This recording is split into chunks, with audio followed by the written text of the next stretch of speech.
Good morning everyone, today we're going to learn how to make rounded edges of only boxes that are square like this. A little bit boring sometimes when you want to show the box. So what we can do is we can make them rounded. As you can see the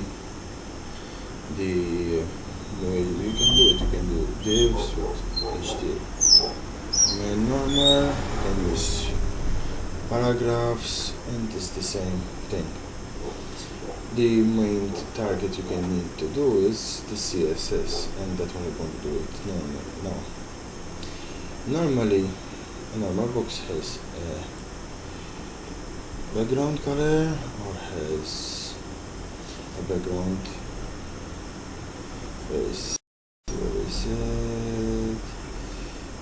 background.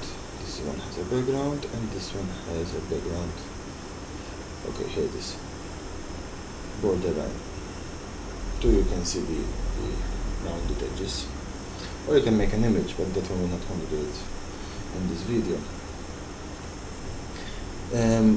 Width and height, that one it's normal, padding and margins we're not going to talk about this video.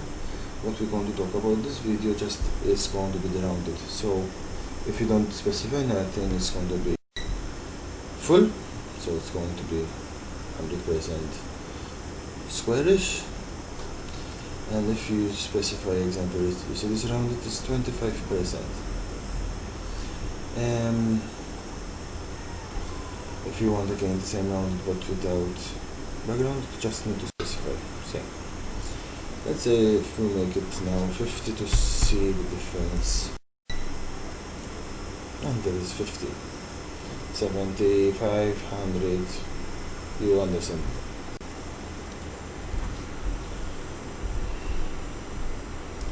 Leave 50, and if you can see this one too, it can be 50 and it comes the same.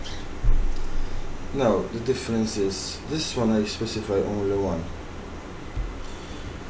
You can even specify all the corners that will be different. Like in this case we made 15, first 15, second 15, third one is 30, and the last one is 4, so it's short.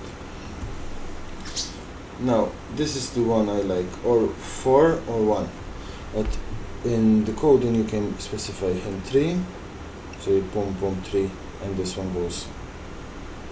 Not sure how you're going to remember which one goes, but you can do it. You can do 2, so 1, 2, this one's the same and this one's the same, and how I did it before, all 4 the same, and that is just all of it. My suggestion is to use all 1 or 4 to make it easy for you to remember which one is it, and you don't have the confusion of which one is which. Thank you for watching. I hope you learned something new.